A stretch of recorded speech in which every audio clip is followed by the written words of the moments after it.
E aí, pessoal, tudo bem com vocês? Estamos aqui junto com o nosso mentor Abel Felipe, que falará conosco sobre inteligência artificial e sistemas militares. Abel, seja bem-vindo, muito obrigado, boa tarde. Como você está? Opa, tô bem. E você, como é que você está? Essa Tudo tarde jóia? maravilhosa. Perfeito. Estamos ao Perfeito, vivo aqui perfeito. no Discord. Depois essa transmissão será postada no YouTube. Os nossos membros podem digitar as dúvidas no chat e a gente vai respondendo depois. Então, com você, Isabel, a palavra toda tua. Valeu. Certo. Então, pessoal, como comentei no grupo, hoje vai ser o tema um pouco diferente do que eu tô acostumado a fazer e também um pouco diferente do que é abordado nos temas de computação quântica.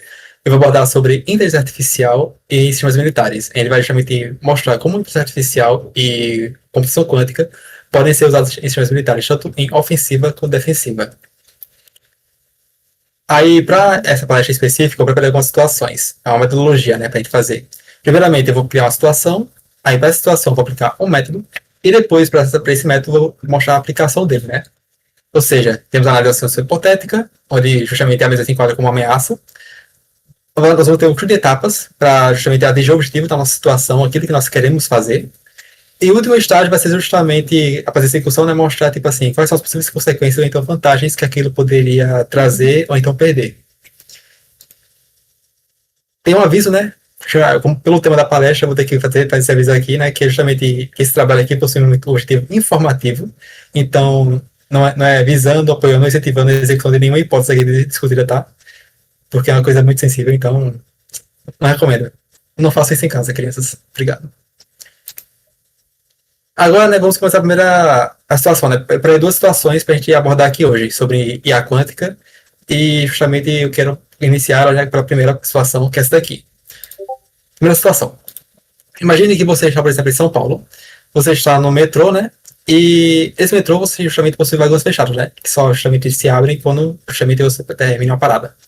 Só que em um desses vagões em que você está, você encontra esse homem aqui. Para as pessoas que já conhecem a história, que reconheceram a história, já teriam tentado fugir há muito tempo. E provavelmente já teriam safado. Mas para quem não conhece daqui, vocês vão ver, essa pessoa que não conhece, vai ver o quê? Vai ver, por exemplo, esse homem colocando essa caixa no chão, pegando esse guarda-chuva, furando o saco, essa caixa, e posteriormente você vai começar a sentir um certo enjoo. Aí você pergunta, o que é que tem nesse saco? O que é que tinha nessa caixa? Nessa caixa aqui tinha um saco, esse saco tinha um composto químico chamado de sarin. Isso foi uma situação que aconteceu na vida real, e já faz mais de 20 anos que isso aconteceu. E foi justamente o ataque terrorista que aconteceu. As pessoas, né, entraram no metrô, pegaram essas caixas, colocaram sarin dentro, e quando perfuraram os sacos, devido à volatilidade do material, do composto, aconteceu que basicamente o sarin evaporou no ar, ele se dispersou no ar e começou a atingir muitas pessoas. E muitas pessoas nisso justamente tiveram, justamente, muitas pessoas nisso morreram, e outras ficaram feridas com isso. Aí vocês perguntam, o que é o sarin? O sarin, ele é um grupo de agentes chamado de organofosforato. Aqui, ó. São compostos químicos presentes em ácido fosfórico. Amplamente utilizados como inseticidas, herbicidas e, em casos gerais, agentes nervosos. Aí, por exemplo, onde é que nós podemos ter organofosforados? Bom, se você possui um inseticida em casa, como o Baygon, esse tipo de coisa, você possui uma arma química na sua casa. Basicamente isso. Aí, o que o sarin faz com a pessoa? Imagine, por exemplo, uma barata. Quando você joga um Baygon na barata, a barata fica se contorcendo no chão, né? Pronto. Do que isso acontece? É porque isso inibe a acetilcolinsterase. Você causa um acúmulo da acetilcolina no sistema nervoso e essa intoxicação faz com que todos os seus músculos fiquem se contraindo sem controle. Então aquela barata, ela não está justamente, por exemplo, se contraindo só porque está incomodada, é porque a molécula faz isso com ela, entendeu? E isso, e além desse grupo, né, esse grupo de agentes químicos, existem outros grupos, como carbamatos, que é justamente um derivado do ácido carbâmico, piretroides, organoclorados e neocotinoides. Quem aqui tem, por exemplo, mutações, vocês devem conhecer, ter família fazendo esse tipo de coisa, usam muito isso daqui, piretroides e organoclorados. E quem tem muito problema em casa com inseto, como formigas, que invadem e roubam comida, vocês já viram conhecer isso daqui, o neocotinoides, que é um derivado da nicotina. Mas enfim, né? Vamos ao que interessa, né?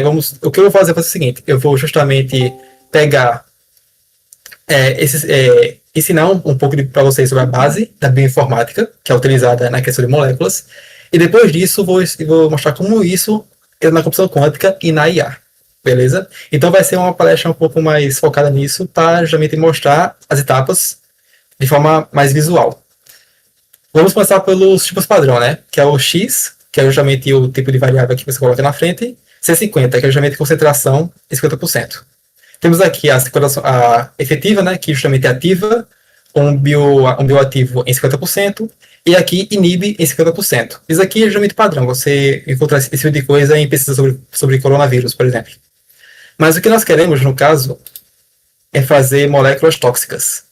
Então, o que nós vamos fazer? Vamos fazer o quê? Vamos usar dose letal ou concentração letal. Uma das duas aqui. Dose infecciosa seria para caso a gente quisesse fazer vírus, só que nós não queremos fazer vírus, queremos fazer apenas moléculas tóxicas. Então vamos usar LD50 e LC50, que é justamente aqui, ó, parâmetro toxicológico que indica a quantidade de substância necessária para matar 50% de uma população de teste, que geralmente são animais, após uma exposição aguda. A medida é em miligramas por quilo, e quanto menor o valor, mais tóxica é a substância. Então vamos lá.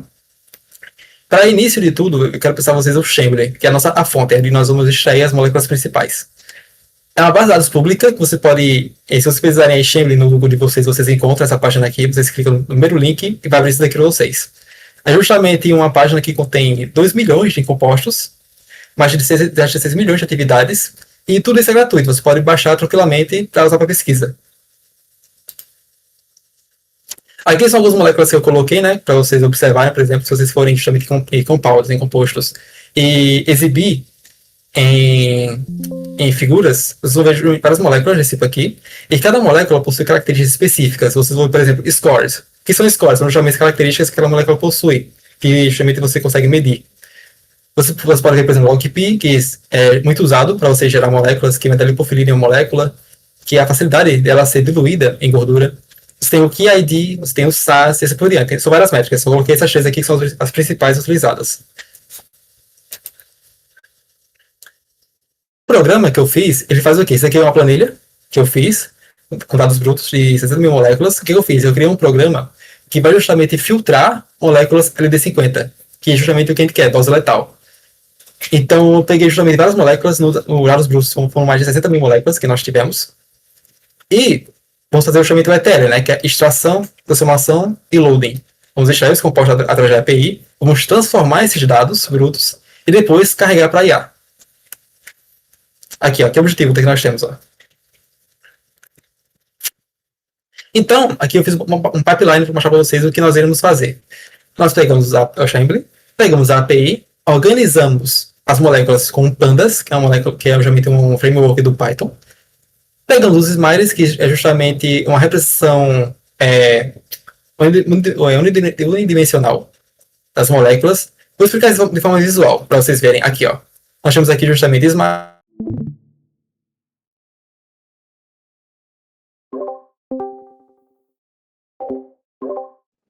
E eu caí. Caiu. Eu caí. Acontece.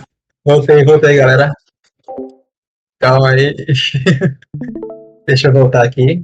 Tô conseguindo ver? Alô? Tô conseguindo ver aqui? Alô? Foi, Abel. Tá tudo certo, sim. Estamos vendo e te ouvindo. Tudo certo? Tá, beleza. Tá. Temos aqui justamente os smileys e os selfies. Os smileys, tanto os smileys como os selfies, são formas lineares de você representar uma molécula. Nós temos aqui justamente a molécula, né? Aqui justamente em um plano bidimensional com 2 dimensões, com altura e comprimento. E nós queremos justamente transformar isso em apenas uma dimensão. Então nós criamos os smileys, que é justamente uma linguagem química para representar moléculas em um computador. Os smileys e os selfies, eles são ambos linguagens, só que com características diferentes. Se vocês olharem aqui, os smileys, eles não têm uma tokenização que o selfie possui. Temos aqui, por exemplo, CCC, NC1 e assim por diante. Quando você pega isso e vai gerar justamente a mutação dessa molécula, quando você muda átomos dessa molécula, você tem muita chance de criar moléculas inválidas. Por exemplo, aqui, ó. Aqui é basicamente você tentando fazer um carbono, criar 5 ligações, por exemplo. sendo que nós sabemos que o carbono faz no máximo 4 vibrações. Entendeu? Mas é por diante. Quando você trabalha com Smiley, você tem esse risco de criar moléculas inválidas. E isso é justamente um problema que o Selfies não possui. Porque o Selfies, ele já é justamente a linguagem, ao mesmo tempo que ele é uma tokenização das moléculas. Ou seja, é uma tokenização inteligente. Então, se você alterar, fizer uma mutação em uma etapa, ela vai justamente validar aquilo, e se for válido, ela vai cuspir o selfie para você. Ou seja, na maioria das vezes, os selfies já são moléculas válidas. Então, não tem um problema que os smiles possuem. Os selfies é o que a gente vai utilizar para treinar um modelo de IA, inteligência artificial. Então, hoje em dia, o estado da arte de bioinformática, para você treinar um modelo de inteligência artificial, é usar selfies ao invés de smiles. Então, após isso, nós justamente vamos jogar para IA e iremos justamente medir os scores disso. Mas enfim, né? Agora entra a parte interessante aqui. Antes de fazer essa palestra, antes de organizar isso, eu já tinha feito um modelo para criar moléculas. Então, eu quero que vocês façam um exercício aqui comigo. Aqui nós temos moléculas, certo? Obviamente. Eu quero que vocês tentem adivinhar aí quantas dessas moléculas foram criadas por IA e quantas não foram. Vocês querem dar um chute aí? Eu vou chutar 50%, 50%. 50%? Tá, beleza. Alguém quer chutar mais?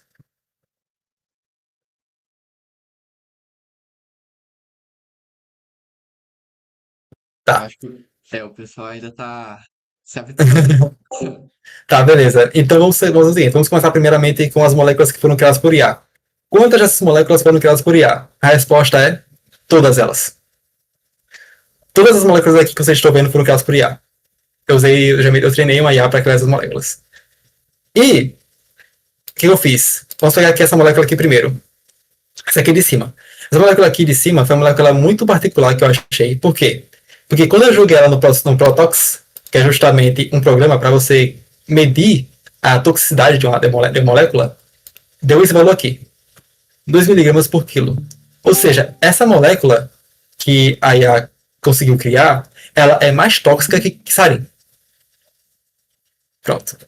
Aqui vocês já começam a entender qual é o patamar dessa palestra. Vamos lá, né? Agora, o que nós faremos? Nós temos que fazer um pré-processamento dos selfies para que um modelo quântico consiga entender o que está sendo abordado. Então, nós iremos pegar selfies aqui, essa etapa, vamos cortar essa etapa, e antes de jogar para IA, nós vamos fazer uma coisa chamada de encoder. O que é encoder? Acontece que modelos artificial eles não conseguem entender caracteres, não conseguem entender justamente o que é um oxigênio, o que é um carbono, não conseguem entender o que é um fósforo. Então nós temos que transformar esses átomos em números. E é para isso que serve o encoder. Nós vamos pegar justamente os smiles, transformar em selfies, e a partir dos selfies nós iremos justamente fazer o encoder, que é justamente transformar isso em números. Aí eu queria aqui, né, justamente dos outros para vocês verem, de números, né? Se vocês perceberem aqui, tem 5, 6, 1, 4, pronto. Cada número disso aqui é um token diferente. De forma mais visual vai ser isso daqui, ó. Nós temos justamente aqui ó, o 5 como oxigênio, o 6 como fósforo e assim por diante. Para ficar mais fácil de vocês entenderem, coloquei aqui ó, as corzinhas para vocês verem e assimilarem. Ó. Tá vendo? Pronto. Essa aqui é a primeira etapa que nós iremos usar, que é justamente o encoder, transformar os caracteres, as letras, em números. E, se vocês perceberem também, tem outra coisa nesse encoder, né? Percebam que o 5, que é justamente o oxigênio, ele desaparece e o fósforo ocupa o seu lugar. Por que isso acontece? Porque é justamente input e output. Quando nós colocamos o fósforo, nós queremos justamente mostrar para o modelo que o nosso alvo, depois do oxigênio, é o fósforo. Então, quando nós injetamos o oxigênio, o que nós queremos trazer com isso é o fósforo. Ou seja, input e output, que é o nosso alvo. Após isso, nós vamos fazer embedings. Aí pronto. Após a parte de encoder, nós vamos fazer embedings. O que é embedings? Embedings é basicamente um shape, né? Aqui, ó. Um shape. Que nós vamos justamente montar dimensões para características. Ou seja, nós iremos agora pegar esses valores aqui e mostrar justamente características para esses valores. E isso é justamente essa matriz aqui que vocês estão vendo, esse setor que vocês estão vendo. O que isso possui? O que esse vetor aqui possui? Esse vetor possui justamente o significado do token, que no caso é oxigênio, mais a sua posição. Então, nós não queremos apenas dizer assim que aquilo é oxigênio, nós queremos dizer que aquilo é um oxigênio que é antecessor a um átomo de fósforo. Entenderam? Então, geralmente vamos pegar isso e... Pessoal, de novo paciência rapidinho, que a internet dele tá com... Aí, voltou. Rapaz, alguém aí tá tendo esse problema também que eu tô tendo? Não, acho que deve ser alguma coisa da sua internet, mas fica tranquilo. Tá dando pra acompanhar de boa. Beleza. Aí, estamos te Enfim, ouvindo e te vendo. beleza. Na verdade, a sua Ah, câmera não tá ligada. Você pode ligar lá pra gente? A gente não tá conseguindo te ver. Só o compartilhamento. pronto, Aí, não tô conseguindo ver? perfeito. Valeu, resolveu. Pronto. Valeu. Acho que é a chuva, galera. Deve ser a chuva que tá aqui acontecendo. De Deve boa. ser a chuva. Enfim, continuando. Após nós geralmente criarmos esses embedings mais a posição deles, nós vamos aplicar justamente o PCA. O que é o PCA? É o seguinte. Quando vocês observam aqui, nós temos três números, certo? Nós temos o N, nós temos justamente três variáveis. Nós temos o N, 78 e o 64. Esse N aqui é justamente o batch, é a molécula que nós estamos injetando. Como nós fazemos uma molécula, esse N aqui vai ser 1. Mas se fosse duas moléculas, seriam 2 e assim por diante. 78 é geralmente o tamanho máximo de tokens que aquela molécula pode possuir. E 64 são as dimensões que esses tokens possuem, entenderam? Ou seja, se a gente fosse justamente pegar isso daqui, essas dimensões, e jogar todas elas para um sistema quântico, nós teríamos que ter 64 qubits para conseguir assimilar tudo isso, o que é inviável. Então, o que nós fazemos? Nós injetamos o PCA. O PCA vai justamente pegar essas dimensões e reduzir elas. Só que não basta apenas reduzir, nós temos que reduzir mantendo a informação importante que nós queremos. Porque se nós reduzimos as dimensões sem um atributo, acontece que toda a informação presente nelas, que é importante, é perdida. Então o que nós fazemos? Nós reduzimos as dimensões, porém mantendo a variância delas. Entendeu? E com isso nós conseguimos reduzir as dimensões mantendo as informações essenciais. E a partir disso, começamos a montar o mapa de características quântico. O que é isso? Quando você justamente pega esses vetores aqui, imagine que esses vetores são justamente posições em um gráfico, por exemplo. O que essas dimensões significam? Primariamente, nada. É isso que o modelo vai entender, primeiramente. É como se fossem vários pontinhos espalhados sem nenhum significado nenhum. Isso é a primeira parte do transformer, entendeu? É isso que ele tem primeiramente. Só vejo isso daqui, mas não tem nenhum significado. Então, conforme nós vamos repetindo esse processo, você começa a atribuir significado para aquilo. Então, o que acontece? Esses pontinhos não viram apenas pontinhos, eles viram justamente átomos. Ou seja, o modelo ele consegue já entender o que é um carbono, o que é um oxigênio, o que é justamente o enxofre, e assim por diante. E ele entendendo isso, ele entendendo as posições disso, ele começa a agrupar. Ou seja, os choques de carbono que são próximos, que são similares uns com os outros, que são próximos um do outro, vão ficar próximos um do outro também aqui no gráfico também. O oxigênio vai ficar próximo um do outro também. O enxofre também, assim por diante, entendeu? Essa é justamente o que vai permitir que a IA consiga correlacionar esses sistemas. E aqui nós temos justamente a etapa de Quantum Feature Map, que é justamente transformar esses dados clássicos em dados quânticos para que a IA consiga entender aquilo. Que já que é uma rede neural quântica, ela precisa de dados quânticos para isso. Então, justamente aqui, esse é justamente o Quantum Feature Map. Eu vou explicar isso por etapas. Primeiramente, vocês devem ter ouvido falar da esfera de Bohr, né? Já tiveram outras palestras que já abordaram isso. Cada porta dessa é uma porta de fase. As portas de fase, elas justamente mostram o que você vai precisar fazer para criar uma amplitude. Você justamente vai pegar os dados clássicos, transformar em ângulos, e a partir desses ângulos, você vai justamente criar uma amplitude com isso. Essa amplitude é que vai ser utilizada na rede neural quântica. Então, nós temos aqui justamente a porta RX, né, que é a rotação do eixo X. Você justamente altera a probabilidade, só que como nós já temos uma probabilidade embutida pelo transformer, nós não precisamos tem essa porta. Então, descartamos. Não é ideal para o nosso caso. A porta RY é outra porta. Ela justamente altera a probabilidade de medição de forma direta e pura. Só que nós não queremos alterar a probabilidade. Ou seja, não é ideal para o nosso caso. O que nós queremos, no caso, é a porta Y. Que é justamente a rotação do eixo Z. Esse eixo aqui, justamente aqui no Equador, ela não altera a probabilidade de medição do qubit, mas altera a fase quântica. E é justamente isso que nós queremos. É o nosso caso. Então, nós pegamos justamente a porta RZ, a porta de fase. Pegamos aqui justamente os tokens, ó. Quando escolhemos entender os clássicos, entender ângulos. Então, o que nós fazemos é o quê? Nós temos aqui justamente alguns tokens. E vamos, por exemplo, pegar aqui o primeiro. Entendeu? Cada token aqui representa um qubit. Cada feedback representa um qubit. Ou seja, temos um qubit aqui, 2, 3, 4, que vai de 1 até 8. 8 qubits no total. Vamos pegar aqui o primeiro. Vamos pegar justamente o valor que o sistema mandou para a gente. Vamos aplicar a porta. E quando você faz a substituição e realiza a multiplicação, você tem esse valor aqui. Ou seja, esse valor aqui da porta é justamente essa matriz. E quando você justamente aplica isso no estado, você percebe que a probabilidade continua, que é justamente a probabilidade que foi definida no estado anterior, na etapa anterior do PCA, mas o que vai mudar é a fase. E é isso que importa pra gente. Por quê? Vamos agora pensar sobre o transformer. O que é o self-attention? Todo transformer tem um self-attention. O que é o self-attention? Que é justamente a auto-atenção. Ela justamente se pergunta, quando eu estou olhando para esse token, quais outros tokens são importantes? Entendeu? Então, justamente assim, ela pega uma frase, por exemplo, essa frase possui você. Quando eu olho para esse você, o que é que está correlacionado com ele? Pronto. Aí como que ele faz isso? Chamando com matrizes. Então, geralmente ela faz multiplicações para definir qual é o valor daquele token específico. Só que isso possui um problema muito grave. Por quê?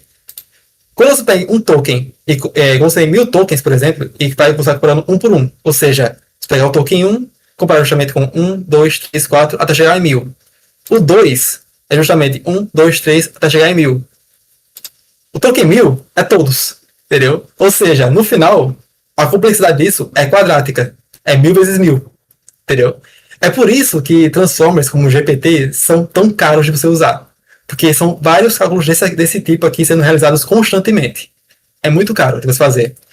E em computação quântica poderia ser muito cara. Só que tem uma hipótese que pode burlar isso. Por quê?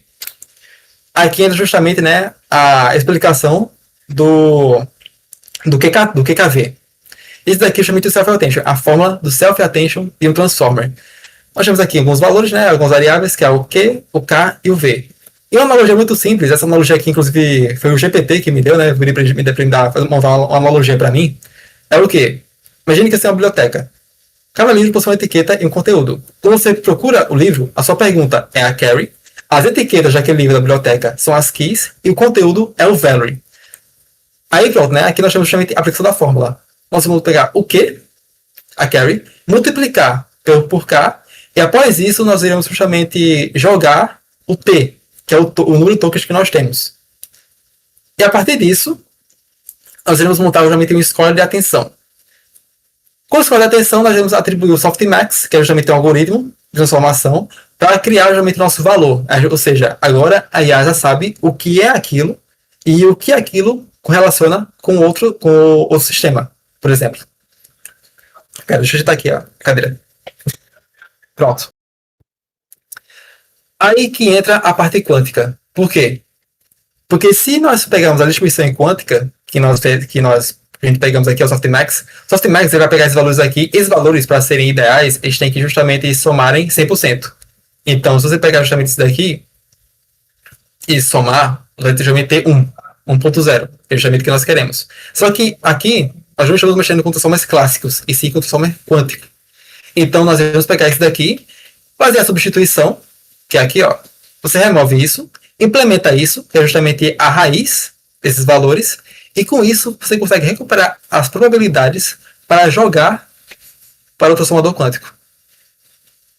Ou seja, no algoritmo clássico, você tem justamente a complexidade de OT ao quadrado, e o potencial disso, em vantagem, seria justamente um algoritmo quântico de OT. Ou seja, quando você justamente atribui as probabilidades a partir de amplitudes, como você atribui amplitudes para os tokens, você justamente não precisa mais ficar jogando um por vez, ou então justamente jogar todos repetidamente. Você apenas joga uma vez e a rede neural faz sozinha, faz o resto sozinha, entendeu? Aí, ou seja, é por isso que, hipoteticamente, a vantagem potencial disso seria justamente remover a complexidade quadrática e justamente colocar uma complexidade linear, entendeu? Ficaria muito mais eficiente. Só que, claro, isso também tem um custo muito alto. Justamente o acesso disso, pelo memória RAM quântica, você tem que preparar os estados de forma eficiente. Você tem que também que ter endereço para algumas estatísticas de atenção, ou seja, você tem que separar quais são as estatísticas necessárias. E, após isso, você também tem as coisas de matriz. Só que tem outro fator que eu não coloquei aqui também, que é o seguinte. Na esfera de Bloch, os ângulos são infinitos, porque são números reais contínuos, ou seja, são vários números, e todos os ângulos são infinitos. Matematicamente, isso é possível. Só que quando você coloca justamente na aplicação física em si, você começa a ter alguns problemas. Por quê? Porque quanto mais qubits você coloca, mais o ruído pode aumentar. Entendeu? E não só isso, como também flutuações quânticas que acontecem no local podem também prejudicar a estabilidade dos qubits. Ou seja, embora essa vantagem aqui seja potencial, ela não é determinada. Ela é determinística. Entendeu? Não é certeza que ele vai acontecer ou não. Ou seja, são vários testes que você tem que fazer e vários testes e assim por diante. Mas é basicamente isso. Você remove justamente o algoritmo comum dos algoritmos, você remove o QKT, você implementa justamente a recuperação de probabilidade quântica, e pelo fato de você justamente não implementar a porta RZ, as probabilidades que você possui não são alteradas. Você apenas justamente modifica a fase. Entendeu? E a partir disso, que justamente com esse tipo de self-attention, você justamente consegue pegar isso e jogar para a etapa de pós-processamento, que é justamente o quê? Normalização, e após isso decoding, que é justamente de você montar as moléculas de volta. Existem outros algoritmos, como por exemplo o quanto variational autoencoder, que é justamente autoencoder variacional quântico. O que ele faz? É como se fosse um zip. Quando vocês vão enviar um arquivo por nuvem, vocês usam muito o zip, que é justamente uma compactação. O autoencoder, ele faz justamente isso. Ele vai compactando, ele vai comprimindo e ampliando várias vezes. Ele faz isso enquanto tiver moléculas, enquanto tiver tokens. Ele faz isso continuamente, assim por diante. Até enquanto tiver moléculas, ele vai fazendo isso. E, com essa compressão e ampliação, ele vai descobrindo padrões daquelas moléculas. Ou seja, são vários tipos de algoritmos diferentes que nós podemos usar para resolver o mesmo problema. Entendeu? Só que, por questões pessoais, né, por gosto pessoal, eu resolvi justamente focar em regionais quânticas. Agora, a segunda situação. Só que antes da segunda situação, eu quero que vocês percebam que é o seguinte. Com a matemática que eu mostrei anteriormente, vocês conseguem perceber o quão fácil é manipular esses sistemas, o quão fácil é você conseguir criar esse tipo de sistema, e o quão fácil é de você conseguir justamente criar sistemas que causam prejuízo para outras pessoas, entendeu? Então, é justamente por isso que eu tenho que alertar. Tipo, é um conteúdo informativo, então não tentem justamente repetir esse caso, porque embora seja muito fácil de você reproduzir, não tentem fazer isso, beleza? E é isso. Para a segunda situação, eu resolvi fazer algo diferente. Eu imagino uma situação, por exemplo, assim, vamos se a gente pudesse voltar no tempo e pudesse justamente voltar em um estado caótico. Qual eu poderia escolher para colocar um computador quântico? O que eu escolhi foi a Guerra Fria. Então, a situação 2 que nós temos aqui é o seguinte. Foi detectado que um ICBM, um míssil intercontinental nuclear, saiu da União Soviética e está indo até os Estados Unidos. Os Estados Unidos detectaram esse míssil nuclear que estava a caminho e com isso enviaram um Spartan, que é este míssil aqui. Esse míssil aqui, ele falhou na interceptação, ele não conseguiu deter o ICBM soviético. Então, como último recurso, eles ativaram um protocolo Safeguard, que é justamente o Sprint ABM. Esse míssil aqui é um míssil nuclear feito para interceptar mísseis nucleares. Então, qual é o objetivo desse míssil? Esse míssil é o último recurso disponível para interceptar mísseis nucleares. Ele justamente vai atingir a fase vai justamente acelerar até 10G, muito rápido. E 5 segundos, basicamente, ele já vai conseguir alcançar Mach 9, por exemplo. É muito rápido que esse míssil acelera. E isso é justamente essencial para a nossa última situação, que é justamente interceptar um míssil nuclear na fase terminal, quando está chegando no solo. Matéria de apoio. Eu preparei algumas matérias de apoio aqui para quem quiser pesquisar depois. Isso daqui é justamente um manual militar do Pentágono que vocês podem utilizar. Foi um material que eu usei também, para vocês podem utilizar para fazer simulações. Vocês também podem utilizar justamente os Arcan, que é outro material muito bom que eu recomendo, que é justamente aqui, ó, você modela e simula veículos de dinâmica aeroespacial. E o último que também que eu recomendo também é focado justamente em mísseis nucleares, né? Aqui, ó. Princípios de armas nucleares. Ou seja, esses 3 materiais aqui de apoio foram justamente materiais que eu usei para criar essa simulação que eu vou mostrar para vocês agora.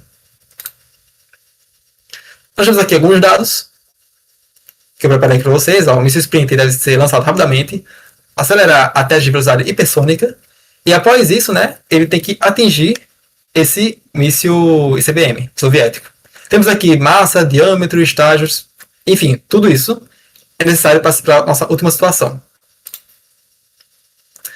Para isso, nós iremos usar uma coisa chamada de teoria dos jogos. O que nós iremos fazer? Nós iremos justamente criar um ambiente simulado. Nós iremos, através desse ambiente simulado, criar 2 entidades, que no caso é justamente o ICBM soviético e o nosso Sprint, ABM. E a partir disso, nós iremos implementar uma rede neural para que essa rede neural aprenda com o ambiente e consiga justamente se adaptar à situação. Abordagens. A primeira, durante cada partida, uma rede neural quântica deve aprender qual a melhor forma, a melhor ação que se deve tomar. Aqui é a simulação que eu fiz, né? Para vocês verem aqui, ver uma visual, né? Aqui tem justamente o RV. RV é veículo de reentrada. E ICBM é justamente Intercontinental Ballistic Missile, ou seja, míssil balístico intercontinental. E aqui nós temos o ICBM, né? Prevendo a trajetória do alvo e justamente indo a caminho de interceptação. Nós temos aqui justamente o estado presente.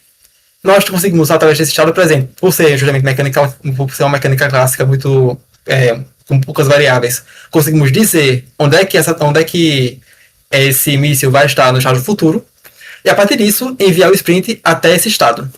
Entendeu? É basicamente isso.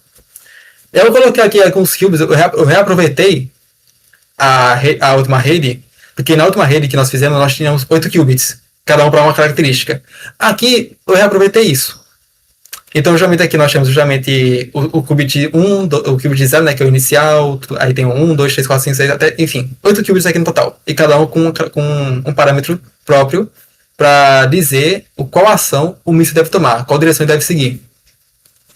Para fazer isso, nós usamos uma coisa chamada de Quantum Policy Network, ou seja, é um circuito quântico parametrizado que justamente define políticas de ação e toma essas ações em base a esses parâmetros. Entenderam? Então, ó, aqui, se vocês olharem, aqui já tem outra porta. A gente já não está usando mais o... Calma. Enfim, nós já estamos usando outro tipo de porta já. Aqui, nós vamos justamente colocar outro tipo de porta, que é o quê? Nós temos aqui novamente a esfera de Bloch, nós temos justamente as portas, e nós temos justamente aqui a representação matemática delas, né? A representação linear delas. Aqui nós temos justamente o mapa de parâmetros que nós temos. E o que nós queremos para esse caso específico é mexer com probabilidade. Então, já que nós queremos justamente mexer com probabilidade e também nós queremos fazer justamente mexer com amplitudes reais para casos de previsão de trajetória, o que nós iremos usar não é o Z e nem o X, vai ser o Y. Ele vai girar o vetor ao redor do eixo X, você vai alterar a probabilidade de medição de forma direta e pura e manter as amplitudes dos números reais. Ou seja, é ideal para algoritmos que evitam números complexos de entrada, que é o nosso caso. Ou seja, o valor clássico vira um valor de rotação para, a partir disso, gerar uma amplitude.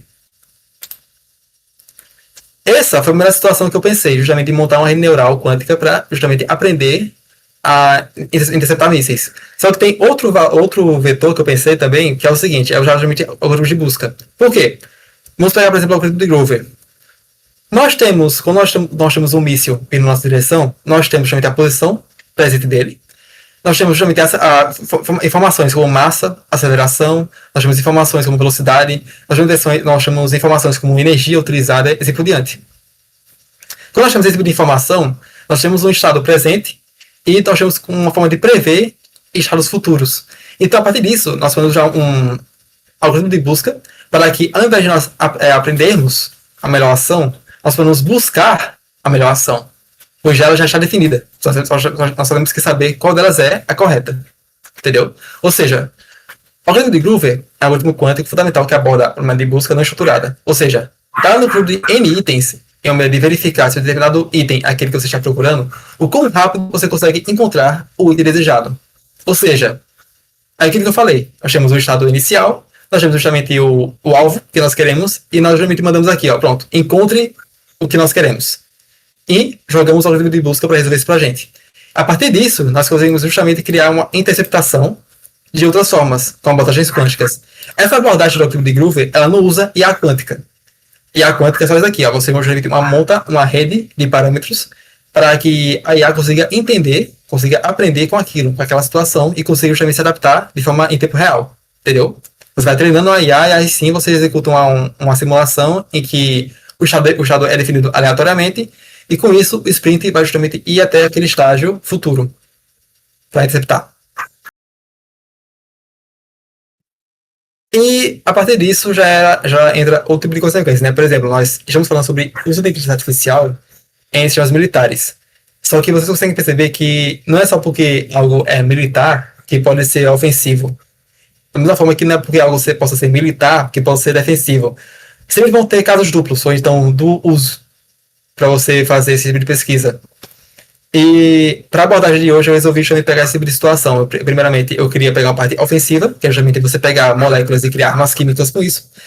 E a segunda situação é justamente você fazer uma parte defensiva, que é justamente você está vendo um míssil vir na sua direção e você quer justamente impedir que aquele míssil afete seu ecossistema. Então, com isso, né, eu consegui justamente mostrar para vocês exemplos de como a inteligência artificial quântica, não só a inteligência artificial quântica, mas como a inteligência artificial e computação quântica podem trabalhar juntos ou separados em determinadas situações militares, em determinados contextos militares. E essas foram as minhas considerações, né, finais. Foi uma parte muito rápida até, mas é isso, galera. Obrigado aí pela participação, basicamente. Perfeito. E Perfeito, Abel. Eu achei sensacional, cara. Sinceramente, muito bem feito. De verdade, deu para entender, deu para ilustrar legal. É um tema complexo, mas você conseguiu trazer de um jeito bem acessível. Parabéns, de verdade. valeu, galera, valeu. E, Palmas, pessoal, palmas, por favor. muitas palmas, muitas palmas. Não tem como reagir aqui no Discord, né? Mas enfim. Pessoal, olha só, vocês só estão com acesso para mandar mensagem no chat. Se vocês quiserem interagir, a hora é essa. Manda aí perguntas, opiniões, o que vocês querem saber de legal. Que o Abel sabe tudo, ele vai responder a gente. Vamos ver aqui, vamos. Aí a gente fica até às 5h50 aqui para responder as dúvidas, se surgirem. Quem quiser ir fazer outra coisa, de boa também. Agradecemos a participação. Ó, ó, Abel, a Lia mandou uma pergunta para você. Se ela Tá, pode tudo de bem. usar, aham, usar a sua Você pode mandar a apresentação. apresentação e. Ah, no caso, se eu posso mandar minha apresentação em slide para vocês? É isso que você está perguntando, Lia? E cadê? Você pode passar no meu grupo de pesquisa de escola de guerra naval. Sim, posso participar sim. Eu tenho interesse. E sim, posso enviar minha apresentação sim para vocês. Perfeito. Aí você manda para ela e depois ela encaminha, vocês veem como é que vocês vão fazer. Faz assim, me manda depois no zap que eu encaminho pra galera, pode ser? Pronto, perfeito, perfeito. Ou então posso mandar no grupo, para quem quiser. Pode ser. Se você quiser deixar uma marca d'água nos seus slides, entendeu? Sei lá. Pronto. Mas, enfim. Obrigado, pessoal. Obrigado. Tô vendo Valeu. aqui o pessoal aqui elogiando. Parabéns pela apresentação. Obrigado, Rick. Ó, a Lia também perguntou. Eu tenho um artigo sobre Solar Flare com QTSLM, se ele pode participar também para comparar com o híbrido. Com híbrido. Posso. Eu tenho muito interesse em pesquisa desse tipo, galera. Muito interesse mesmo. Boa. Faço simulações, tem simulações no meu GitHub também. Essa simulação que eu fiz, inclusive, de míssil, tá no meu GitHub também, para quem quiser lá ver, entendeu? Vocês podem abrir, vocês podem ver o que vocês quiserem. E no momento eu tô fazendo outra simulação, que é para uma futura palestra, que é sobre simulação de alteração de sistemas universais, né, de leis universais, para fazer alguns tipos de, como posso dizer, né, ficção científica, sabe? Legal. E assim por diante. Manda pra gente o seu GitHub também. para eu compartilhar lá com a galera. Tudo É, certo, tudo certo. obrigado, Lia. Ficou gravada, assim, inclusive a gravação ainda está correndo aqui. Eu vou, depois que terminar as dúvidas, também terminar a gravação e postar no YouTube, o pessoal ver. Ó, Arthur Damasio. Opa, Abel, tudo certo? Muito obrigado pela palestra. Ainda estou na graduação e queria saber como eu poderia trabalhar com vocês com tecnologias quânticas nessa área de defesa. Arthur, por parte da LACQ, você pode, por exemplo, começar uma linha de estudo própria sua, de forma autônoma, e você pergunta para os nossos mentores qualquer dúvida que você tiver. Por exemplo, pô, conversa com a Abel, entendeu? Vê o que ele pode te indicar, o caminho que vocês podem tomar, vendo a disponibilidade dos dois lados, né? E aí é isso. Tipo, os mentores estão aqui para ajudar vocês. Manda mensagem, pergunta para eles, que eles querem fazer parte do aprendizado de vocês. Entendeu? É isso aí, Abel. Concordo totalmente. E assina embaixo. É isso mesmo, galera. Perfeito. Você está representando os mentores aqui, rapaz. Muito bom. É isso aí. O pessoal ainda está digitando aqui, vamos ver. Isso, Lia. A gente disponibiliza a gravação sim, fique tranquila. Quando terminar aqui, eu já vou postar lá no YouTube. Valeu, Lia. Dama, muito bom. Valeu, Arthur. Obrigado, Muito pessoal. obrigado. É isso aí. Então, pessoal, alguém tem mais alguma dúvida? Não quer? Inclusive, Gabriel, se tiver alguma dúvida para mim, se tiver alguma dúvida para mim, pode falar também. Isso. Pergunta, fale. Não, no caso, se tu tiver alguma dúvida para mim, Gabriel, tu pode falar também. Caso tenha alguma dúvida sobre Cara, deixa eu metodologia, esse tipo de pensar coisa. aqui. Você acha que o pessoal militar atualmente está fazendo algo parecido com isso que você mostrou para a gente?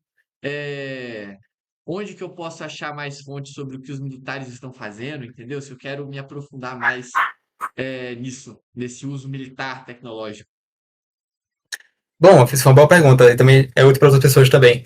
O que eu poderia dizer para vocês sobre essa parte de você encontrar conteúdo desse tipo é o quê? É que muitos conteúdos desse tipo assim, desse tipo que eu mostrei para vocês hoje, ainda são justamente planos teóricos, ou seja, assim, embora a gente saiba que justamente essas explicações sejam plausíveis, justamente possam ser abordadas, para elas serem abordadas requer muito esforço, requer justamente muito cálculo, requer muita energia, muito custo para ser utilizada. Então, o que eu poderia fazer para vocês é o quê? Justamente procurar artigos, tipo assim, não procurar projetos reais em si, tipo assim, aqueles que vocês encontram em internet, tipo assim, pesquisadores fazem, sei lá, uma jornada 1, esse tipo de coisa. Não, procurem artigos, primeiramente. É a primeira coisa que eu diria para vocês, procurar artigos de conteúdo sobre esse tipo, que foi o que eu precisei. Eu usei muito artigo para fazer esse material para vocês. E o segundo vetor que eu recomendo é livros. Por exemplo, aqueles livros que eu mandei que eu coloquei nos slides, que é justamente o Manual Militar do Pentágono, os livros de Paul Arcan, que é justamente sobre simulações gráficas, e sobre justamente princípios de armas nucleares, entendeu? Ou seja, aqueles três materiais de apoio foram justamente ideais para prestação, né, para aquela hipótese. Então, é justamente isso. Vocês pegam justamente conteúdos, não tentem procurar exatamente aquele conteúdo, procurem conteúdos que são relacionados, correlacionados, entendeu? Porque vocês conseguem justamente ver por etapas e conseguir entender melhor o que é aquilo que vocês querem precisar. Entendeu? Perfeito. E Perfeito. outra coisa, tá? E outra coisa, e de bônus, né? De bônus. Tipo assim, uma coisa que eu acho essencial é ter hábito de leitura. Então, se vocês, tipo assim, não tiverem hábito de leitura, principalmente em inglês, tenham. Criem esse hábito de leitura, principalmente se for em inglês, porque vai ajudar muito vocês. Muito mesmo. Perfeito. E é isso. Boa dica. É isso aí. Acho ótimo. Ó, a Lia tá digitando, vamos ver o que ela tem a nos dizer. Mas eu concordo com você, Abel. Eu acho que, assim, conhecimento pode ser algo muito bom. E normalmente é, entendeu? Então, procurem saber mais, procurem se informar. Conhecimento é uma arma, né? O duplo sentido realmente aí fica. É, nesse caso, realmente é. E nesse caso, realmente é uma arma mesmo. Muito bom. Valeu, Abel, por tirar minha dúvida. Valeu, valeu. Uhum. É isso aí. É bom, né? Tem aquelas burocracias institucionais, mas depois a gente deslancha. Mas é isso, pessoal. Com essas burocracias institucionais de fechamento de vídeo, eu queria agradecer ao pessoal do YouTube que está nos agradecendo. Comente, compartilhe, siga o nosso perfil no YouTube, procure a gente também no Instagram, no nosso grupo do WhatsApp, da Liga, os mentores, como a Abel estão aqui. E o Juliano também, temos o Juliano, mas ele está mutadinho, depois ele pode falar também numa outra oportunidade. Enfim, vários mentores disponíveis para vocês. E muito obrigado, pessoal da LACQ. Até a próxima!